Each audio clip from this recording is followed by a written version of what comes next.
Vem aí o GP de Austin, nos Estados Unidos, no próximo fim de semana. Verstappen venceu recentemente 2 provas, em Monza e no Baku, que são pistas com baixa pressão aerodinâmica. E aí todo mundo achou que ele só venceria nesse tipo de pista. Só que depois veio Singapura e ele foi bem também numa pista em que é quase o oposto das anteriores, com alta pressão aerodinâmica. Lito Cavalcante, Austin vai ser, então, a hora da verdade para o Max Verstappen?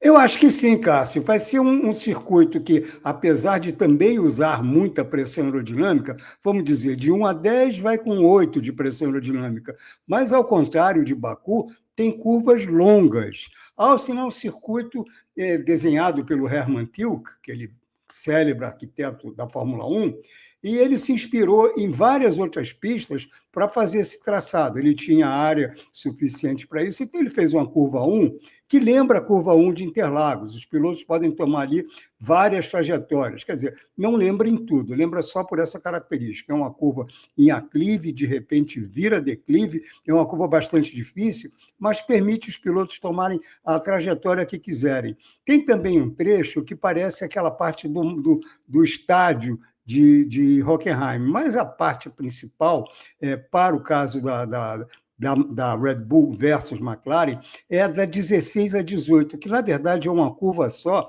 que lembra aquela curva 8, interminável, infinita da Turquia. E ali é um ponto em que muito dificilmente os carros da Red Bull vão conseguir acompanhar os carros da McLaren. A gente lembra. Os carros da McLaren levam vantagem no meio das curvas. E quando você tem uma curva tão grande, logicamente o meio dela é uma parte extensa.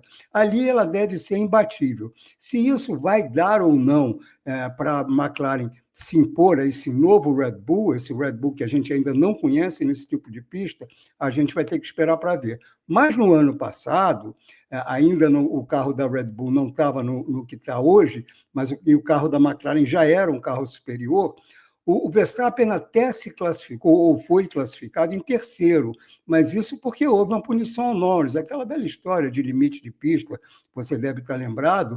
O Norris chegou em terceiro, mas foi punido, ele tinha chegado à frente do Verstappen, né? Ele foi punido na hora do pódio, foi trocado, e o Verstappen foi terceiro. Mas na pista, o Norris ganhou. Vamos ver o que vai acontecer nesse fim de semana. A Pirelli, Litor, vai trazer para esse fim de semana os compostos C1, C3 e C4, pula o C2, né? São os compostos mais duros que existem ali entre C1 e C6. No ano passado foram estratégias de 1 ou 2 paradas, mas a grande maioria uma parada só. O que a gente pode esperar em termos de estratégia para esse fim de semana? Olha, o lógico seria uma estratégia de uma parada só. Ano passado, C2, C3 e C4. C4, esquece, que vai ser o pneu macio, vai ser um pneu de prova de classificação. Ano passado foi usado pelo Ocon para tirar a volta mais rápida lá do Colapinto que até chegou em 10º, correndo pela Williams, é claro. Então, dessa vez, a Pirelli, seguindo aquele velho pedido da FIA de dar ocasião, criar condições para ter mais de uma parada. Então, o que acontece? Em vez dessa gama intermediária, C2, C3, C4, ela botou o C1. Quer dizer, o pneu que foi usado, os pneus usados no ano passado, C3 como médio e C2 como duro. Quase todos com C3 na largada, passando depois para o C2.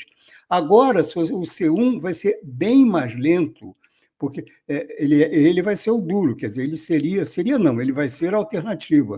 Então, você vai largar com o C3 e depois passar para o C1. Será que vai ser isso? Será que alguém vai fazer 2 paradas para usar até o C4? Não sei, vamos ter que esperar para ver. Mas eu não vou ficar absolutamente espantado se os pilotos usarem C3, C3 e C4.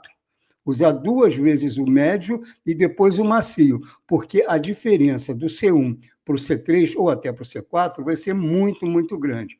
É com isso que a Pirelli pretende ampliar mais o quadro das estratégias plausíveis. Olito, vai ter uma corrida com sprint, e, claro, normalmente a sprint é uma prova apenas complementar, mas nesse momento tem uma distância curta de pontos entre Piastri e Norris. Ganha importância a sprint por conta disso para o Norris tentar tirar a diferença e usar a sprint para, eventualmente, reduzir a diferença para o líder do campeonato, que é o companheiro de equipe dele? Ah, sim. Ah, sim. No momento, a diferença é 336 para 314. É uma diferença de 22 pontos. Se um for primeiro, segundo, ou for um atrás do outro, não vai fazer muita diferença, porque a diferença de posições subsequentes é um ponto. Mas se um não chegar numa corrida, aí já faz uma diferença grande. Numa corrida sprint, eu estou dizendo.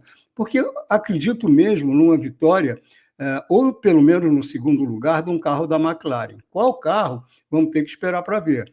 Mas o Norris está mostrou já em Baku que ele se vestiu uma capa de super-homem, né? Ele se transformou num piloto agressivo, num piloto que foi para cima, quase não, ele chegou a tocar no Verstappen, em consequência, tocou no Piastri, e não é o Norris que a gente tinha visto anteriormente. Agora é um Norris de dentes trincados.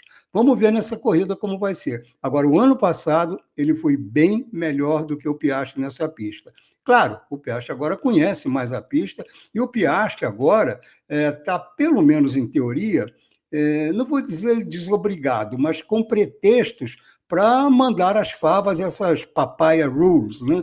Ele se mostrou muito insatisfeito com a não intervenção da equipe, mandando como ele pedia, ou não mandando como ele pedia, o Norris cedeu o lugar. Então, vamos ver também como vai ser a atitude do Piastri. Mas essa luta começa já, sim, na Sprint Race. E a gente vai acompanhar com muita atenção durante todo o fim de semana aqui no The Race Brasil. Fique atento a todos os formatos de conteúdo que a gente tem aqui: vídeos, chats como esse, shorts, comunidade e tudo mais.